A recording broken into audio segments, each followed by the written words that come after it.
तकनीक के साथ जैसे जैसे दुनिया बढ़ रही है वैसे वैसे साइबर सिक्योरिटी का खतरा भी बढ़ता जा रहा है। और चौंकाने वाली बात यह है कि आपके सिस्टम में घुसपैठ हुई है, इसका पता भी मुश्किल से लगता है। इसी सिलसिले में 2018 के एक डेटा ब्रीच मामले में कर्मचारी भविष्य निधि संगठन EPFO के सिस्टम को प्रभावित किया था। आइए इस रिपोर्ट में गहराई से जानते हैं कि क्या है यह मामला।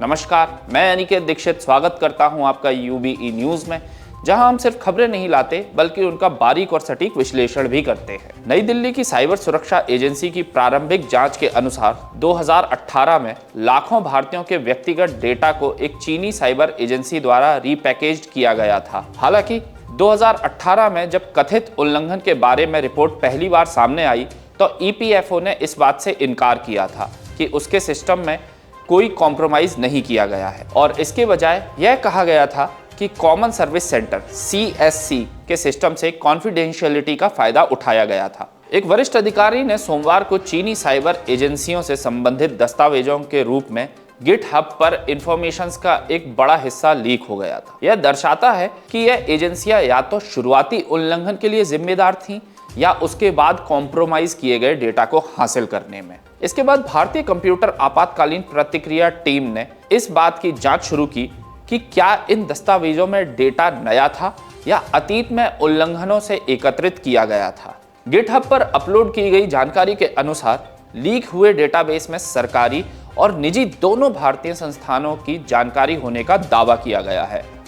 इसमें कर्मचारी भविष्य निधि संगठन EPFO से संबंधित डेटा, BSNL के उपयोगकर्ताओं का डेटा और एयर इंडिया और रिलायंस सहित कंपनियों की जानकारी होने का दावा किया गया है। अधिकारी ने यह भी कहा कि CERT-इन ने दावों की प्रारंभिक जांच की थी और ऐसा प्रतीत होता है कि दस्तावेजों में मौजूद EPFO के डेटा 2018 का है जब इसके सिस्टम प्रभावित हुए थे। 2018 में EPFO के एक वरिष्ठ अधिकारी ने मीडिया को बताया था कि संदिग्ध डेटा लीक EPFO द्वारा संचालित सर्वर या सॉफ्टवेयर पर नहीं बल्कि CSC सॉफ्टवेयर पर हुआ था।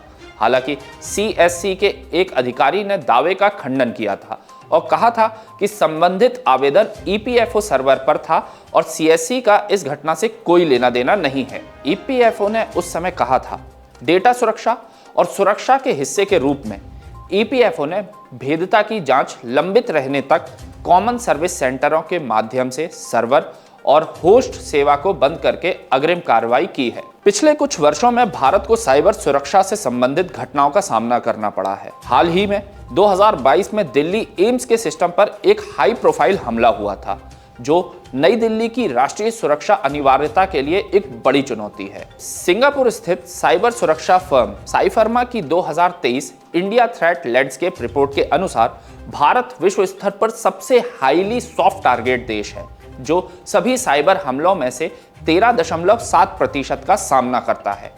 कुल हमलों में 9.6% के साथ अमेरिका दूसरे और सबसे अधिक लक्षित देश हैं। इंडोनेशिया 9.3 और चीन 4.5% हमलों के साथ दूसरे स्थान पर है। देश में महत्वपूर्ण क्षेत्रों के साइबर सुरक्षा परिदृश्य को मजबूत करने की आवश्यकता को पहचानते हुए केंद्र ने उद्यमों की सिफारिश करने वाली एक नीति तैयार की है।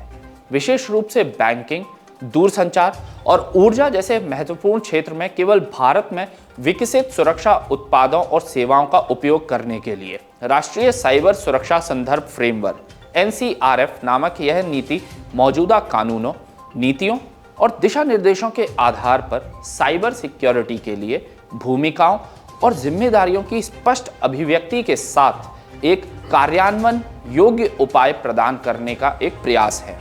यह खुलासे भारत के खिलाफ बढ़ते साइबर हमलों के बीच हुए, जिनमें चिकित्सा अनुसंधान परिषद ICMR, ताज होटल्स, एम्स और BSNL जैसे संगठनों पर साइबर हमले शामिल हैं। नवंबर 2023 की एक रिपोर्ट के अनुसार भारत के खिलाफ राज्य प्रायोजित साइबर हमलों में 2021 और सितंबर 2023 के बीच 278% की भारी वृद्धि देखी गई है। तो यह थी हमारी आज की एक खास रिपोर्ट। आपको हमारा यह कार्यक्रम कैसा लगा?